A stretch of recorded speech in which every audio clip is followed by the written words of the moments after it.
In 2004, an FBI raid of the group home that Linda and her husband Arlen Kaufman ran uncovered videotapes of residents forced to walk around naked and touch each other. Tonight, we speak to a victim who lobbied for the early release of Linda Kaufman.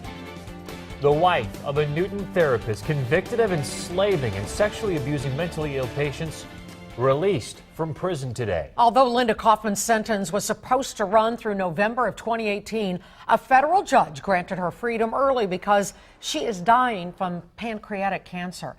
In a Cake News exclusive, Madeline Anderson spoke with one of the survivors of the Kaufman house in the wake of this update in the case. Madeline. Yes, Susan and Chris, Nancy Jensen says she was the first victim to report the Kaufman's abuse. She testified against them at trial. She was even one of the advocates for Linda's extended sentence in 2009. That's why Jensen's reaction to Linda's compassionate release is so surprising. I'm a survivor of the crimes Linda and her husband did to me. Reading her letter to the Federal Bureau of Prisons, I am asking for mercy for Linda. Nancy Jensen explains why she wants the woman who allowed Arlen Kaufman to abuse so many people for so many years to be released early from prison. I am doing this for my act of forgiveness. In 1986, a 30-year-old Jensen moved into the Kaufman house to help her cope with severe depression, but her mental state only worsened.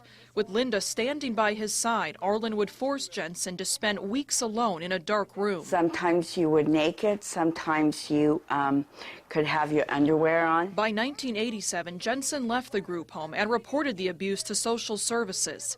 The agency investigated and found no wrongdoing.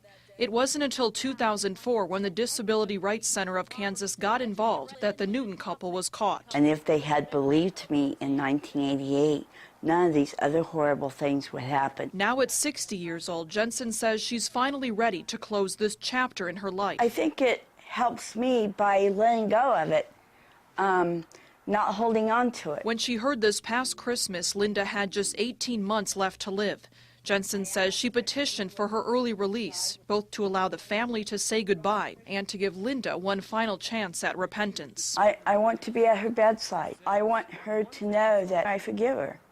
And do I hope she would say I'm sorry? You bet.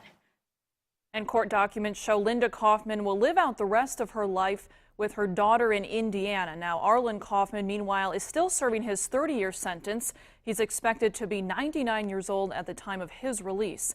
Nancy Jensen says she would never ask the court for the same kind of mercy for Arlen.